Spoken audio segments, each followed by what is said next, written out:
sini kami ingin menjelaskan tentang materi sistem anatomi dan fisiologi sistem reproduksi. Selamat menyaksikan. Oke, teman-teman tahu gak sih sistem reproduksi itu apa? Oke, sistem reproduksi manusia adalah sistem biologis yang terdiri dari organ dan jaringan dalam tubuh sehingga memungkinkan terjadinya reproduksi. Oke, sistem reproduksi manusia terdiri dari sistem reproduksi wanita dan juga sistem reproduksi pria.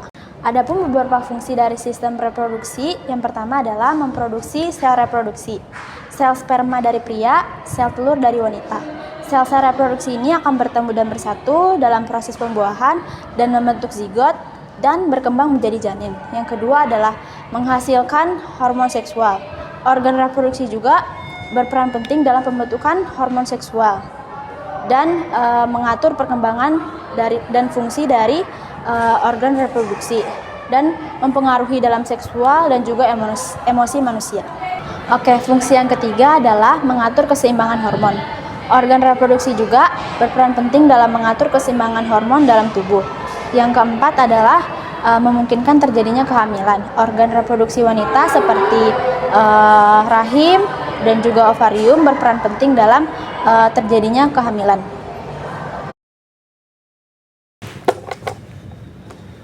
Halo teman-teman semua, kalian pada tahu nggak ini apa? Pasti kalian pada nggak tahu sih. Nah, ini tuh anatomi sistem reproduksi pada pria. Nah, anatomi sistem reproduksi pada pria itu ada dua bagian. Ada bagian luar dan ada bagian dalam. Nah, bagian luarnya itu adalah ada penis, ada testis, dan ada skrotum. Nah, bagian dalamnya itu apa saja? Nah, itu ada epididymis, ada vas deferens, ada vesicula seminalis, ada kelenjar prostat, serta uretra. Nah, kita bahas satu-satu ya guys. Nah, yang pertama itu ada testis. Nah, apa itu testis? Nah, testis itu adalah organ yang berbentuk oval yang terdapat di dalam skrotum. Nah, ukurannya kira-kira 2 buah zakar besar. Nah, testis itu menghasilkan sperma dan hormon testosteron. Nah, kita masuk yang kedua ya, itu ada skrotum. Nah, skrotum itu adalah kantung kulit longgar yang berbentuk seperti kantung yang menggantung, yang di dalamnya terdapat testis ataupun buah zakar, serta saraf dan pembuluh darah. Nah, kita masuk yang ketiga ya.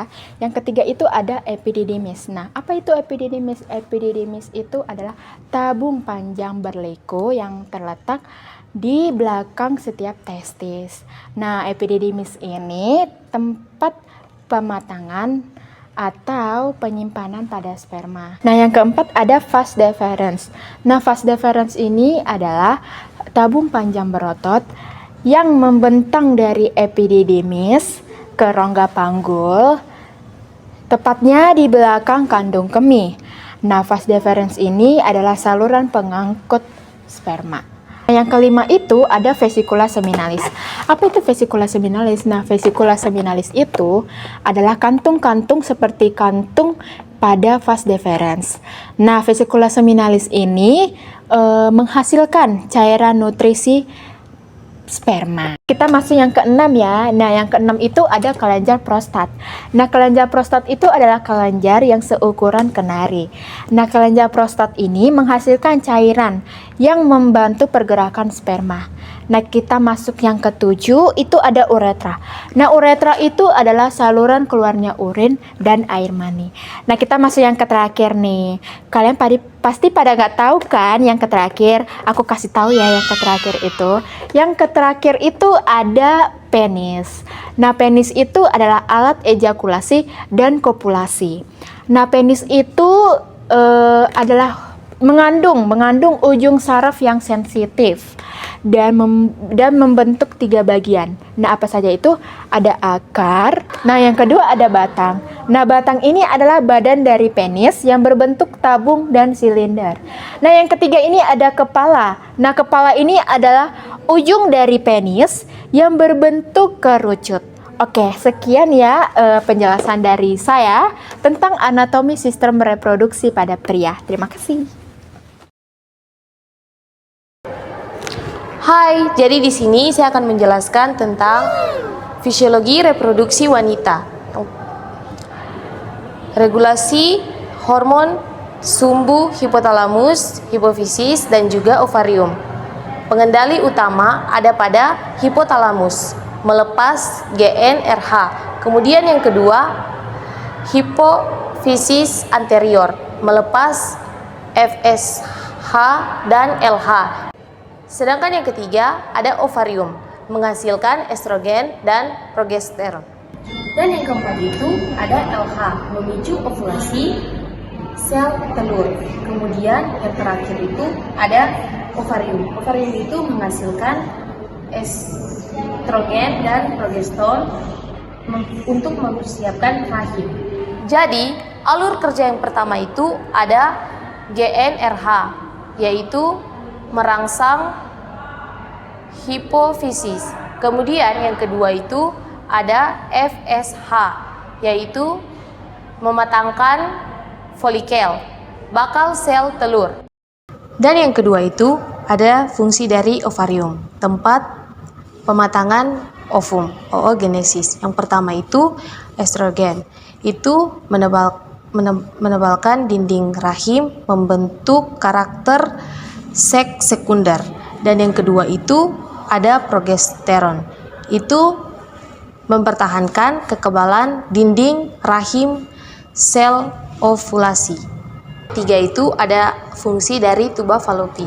Yang pertama itu menangkap ovum saat ovulasi, dan yang kedua itu tempat terjadinya pembuahan sel olisperma, dan yang ketiga itu mengantarkan zigot ke rahim. Dan yang keempat adalah fungsi dari endometrium.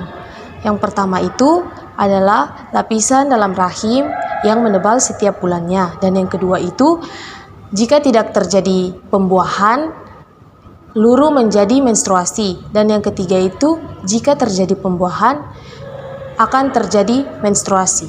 Jadi yang kelima itu ada fungsi dari uterus. Yang pertama itu tempat implantasi, menempelnya zigot, dan yang kedua itu tempat tumbuh kembangnya janin selama masa kehamilan, dan yang ketiga itu ada otot rahim, itu berkontraksi saat persalinan. Jadi teman-teman, yang keenam di sini adalah fungsi dari vagina. Yang pertama itu adalah saluran kopulasi. Saluran kopulasi itu adalah hubungan seksual. Dan yang kedua itu tempat lahirnya bayi, dan yang ketiga itu tempat keluarnya menstruasi. Oke, sistem reproduksi pria adapun fungsinya terbagi menjadi 3. Yang pertama itu spermatogenesis, yang kedua seksualitas pada pria, dan yang ketiga itu pengaturan fungsi oleh hormon. Pengaturan hormon pada pria, hipotalamus akan melepaskan GnRH yang merangsang hipofisis interior. Nanti dia itu akan memproduksi FSH dan LH. LH ini nanti akan merangsang testosteron, dan FSH dan testosteron akan merangsang spermatogenesis. Spermatogenesis adalah proses pembentukan sperma yang dimulai dari spermatogenia hingga ke sperma secara matang. Nah, itu terjadi sekitar 65-75 hari yang berlangsung di testis. Nanti itu akan menghasilkan 4 sperma haploid atau spermatozoa dari masing-masing setiap spermatosit primer. Oke, yang selanjutnya ada payudara atau kelenjar mamae. Payudara atau kelenjar mamae adalah kelenjar aksesoris yang dimiliki oleh sistem reproduksi pada wanita. Namun payudara atau kelenjar mamae ini tidak hanya dimiliki oleh sistem reproduksi pada wanita, namun dimiliki juga oleh sistem reproduksi pada pria. Namun pada pria payudaranya tidak berkembang. Nah, pada payudara sistem reproduksi pada wanita ini berperan penting pada laktasi atau proses produksi ASI. Oke, adapun struktur-struktur yang penting pada payudara sistem reproduksi pada wanita ini, yang pertama ada lobus atau lobulus, yaitu kelenjar susu. Selanjutnya ada ductus lactiferus, yaitu tempat saluran ASI. Selanjutnya ada sinus lactiferus, yaitu tempat penampungan ASI. Selanjutnya areola dan juga puting, yaitu selanjutnya ada jaringan ikat dan juga jaringan lemak. Selanjutnya ada proses laktasi yang dipengaruhi oleh hormon prolaktin, dan juga oksitosin. Halo semuanya, jadi hari ini saya akan menjelaskan tentang siklus menstruasi. Siklus menstruasi merupakan proses bulanan pada tubuh wanita untuk mempersiapkan kehamilan. Nah, kalau tidak terjadi pembuahan, maka tubuh kita akan mengeluarkan darah haid. Nah, pada siklus ini biasanya terjadi sekitar 28 hari.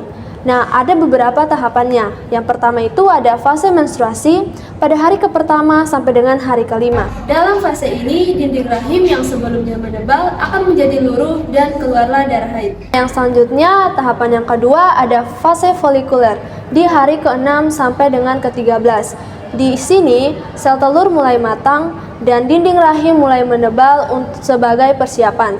Nah, yang ketiga ada ovulasi, biasanya di hari ke-14. Ini adalah saat sel telur dilepaskan dari ovarium dan ini juga masa yang paling subur. Nah, yang terakhir ada fase luteal di hari ke-15 sampai 28.